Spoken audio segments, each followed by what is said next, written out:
નમસ્કાર મિત્રો, દેશ અને દુનિયાના તાજા સમાચારમાં તમારું સ્વાગત છે। અત્યારે ઇમરજન્સી વરસાદની આગાહી આપવી પડી છે। મિત્રો, ગુજરાતમાં એવી સિસ્ટમ સક્રિય થઈ છે કે જે દક્ષિણ ગુજરાત, સૌરાષ્ટ્ર સહિત ઉત્તર ગુજરાત અને મધ્ય ગુજરાતના અનેક ભાગોમાં ભારેથી અતિભારે વરસાદ આપી શકે છે। મહત્વનું છે કે આજે મોડી રાત અને વહેલી સવાર સુધીમાં મેઘતાંડવ થાય, અનેક વિસ્તારમાં 2 ઇંચથી લઈને 12 ઇંચ સુધીના વરસાદ થઈ શકે છે। નદીઓમાં ઘોડા પૂર આવે, પૂરની પરિસ્થિતિ સર્જાય, નીચાણવાળા વિસ્તારમાં પાણી ભરાઈ જાય, લાઇટો ચાલી જાય, એટલે મિત્રો થોડા અત્યારથી જ એલર્ટ રહેજો। હવે વિસ્તારથી આગાહીની વાત કરીએ તો આગામી 2 થી 3 દિવસ સમગ્ર ગુજરાતમાં ચોમાસું સક્રિય થઈ ગયું છે। આ ખાસ કરીને દક્ષિણ ગુજરાત અને સૌરાષ્ટ્રના દરિયાકાંઠાના ભાગોમાં મેઘરાજા ભારેથી અતિ ભારે ખાબકે તેવી મિત્રો સંભાવના દેખાઈ રહી છે। જિલ્લા પ્રમાણે મિત્રો આગામી સમયની વરસાદની પરિસ્થિતિ ઉપર નજર નાખીએ તો રેડ એલર્ટ યાદ રાખજો મિત્રો, રેડ એલર્ટ આપી રહ્યા છે। અત્યંત ભારે વરસાદની આગાહી 2 ઇંચથી લઈને 12 ઇંચ સુધીના વરસાદ થઈ શકે છે। અનેક જિલ્લાઓમાં 2 ઇંચથી લઈને 12 ઇંચ સુધીના અતિશય ભારે વરસાદ પડવાની સંભાવના હોવાથી તંત્રને પણ એલર્ટ મોડ ઉપર આપી દેવામાં આવ્યું છે। કયા વિસ્તારોમાં ખતરો છે? દક્ષિણ ગુજરાતના ડાંગ, નવસારી, વલસાડ, સુરત, તાપી તેમજ દમણ અને દાદરાનગર હવેલીમાં ખતરો છે। સૌરાષ્ટ્રમાં અમરેલી, ભાવનગર અને ગીર સોમનાથના અનેક વિસ્તારમાં ભયંકર વરસાદ થાય। હવે મિત્રો, ભારેથી અતિભારે વરસાદ થઈ શકે છે ક્યાં? જેમાં ઓરેન્જ એલર્ટ આપવામાં આવ્યું છે। અનેક વિસ્તારમાં હજુ પણ 12 થી લઈને 20 સેન્ટીમીટર સુધીની વરસાદની શક્યતા છે। મધ્ય અને પૂર્વ ગુજરાતના ભાગોની વાત કરીએ તો છોટાઉદેપુર, નર્મદા, ભરૂચ અને સૌરાષ્ટ્રના ખાસ કરીને રાજકોટ અને જૂનાગઢમાં તો ઓરેન્જ એલર્ટ આપવામાં આવ્યું છે। હવે મિત્રો, ભારે વરસાદની આગાહી ક્યાં છે? જેમાં યલો એલર્ટ આપવામાં આવ્યું છે। આ જિલ્લામાં છૂટાછવાયા સ્થળે ભારે વરસાદ થઈ શકે છે, જેમાં 7 થી લઈને 11 સેન્ટીમીટરની સંભાવના રહેલી છે। ખાસ કરીને વડોદરા, પંચમહાલ, મહીસાગર અને પોરબંદરમાં ભારે વરસાદની સંભાવના રહેલી છે। બીજી તરફ મિત્રો, હળવો મધ્યમ વરસાદ અને વાવાઝોડાની શક્યતા ક્યાં છે? તો મધ્ય અને ઉત્તર ગુજરાતના ભાગોની વાત કરીએ તો આણંદ, ખેડા, અમદાવાદ, ગાંધીનગર, મહેસાણા, પાટણ, બનાસકાંઠા અને સાબરકાંઠામાં મધ્યમ વરસાદ થઈ શકે છે।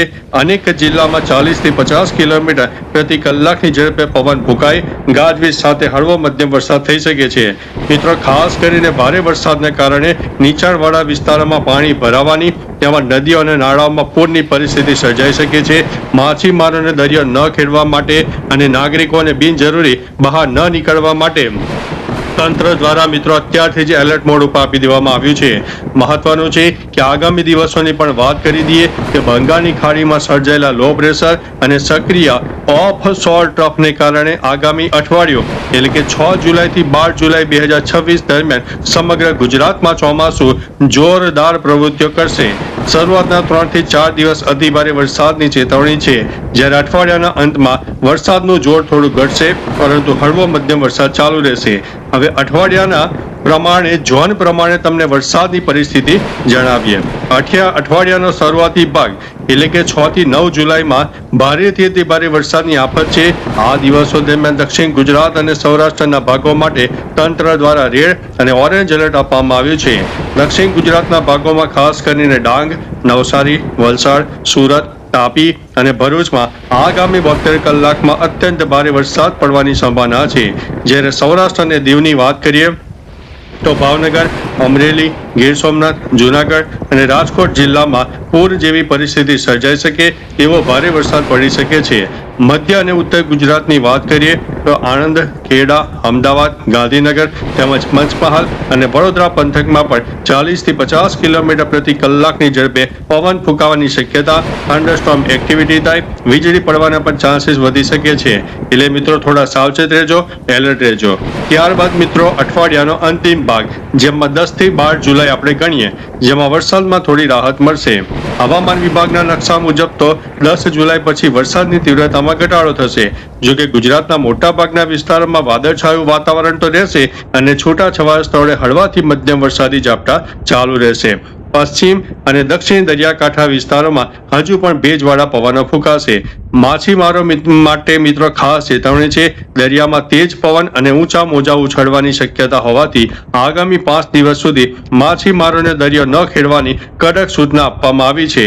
મુખ્યત્વે મિત્રો આખું અઠવાડિયું વાવણી અને ખેતીના કામો માટે સાનુકૂળ રહેશે, પરંતુ નીચાણવાળા વિસ્તારોના લોકોએ પાણી ભરાવાની પરિસ્થિતિથી થોડું સાવધાન રહેવું. તો ચાલો મિત્રો, ફરીથી લેટેસ્ટ ઇન્ફોર્મેશન અને વરસાદની નવી આગાહી લઈને મળતા રહીશું. ત્યાં સુધી અમને રજા આપશો.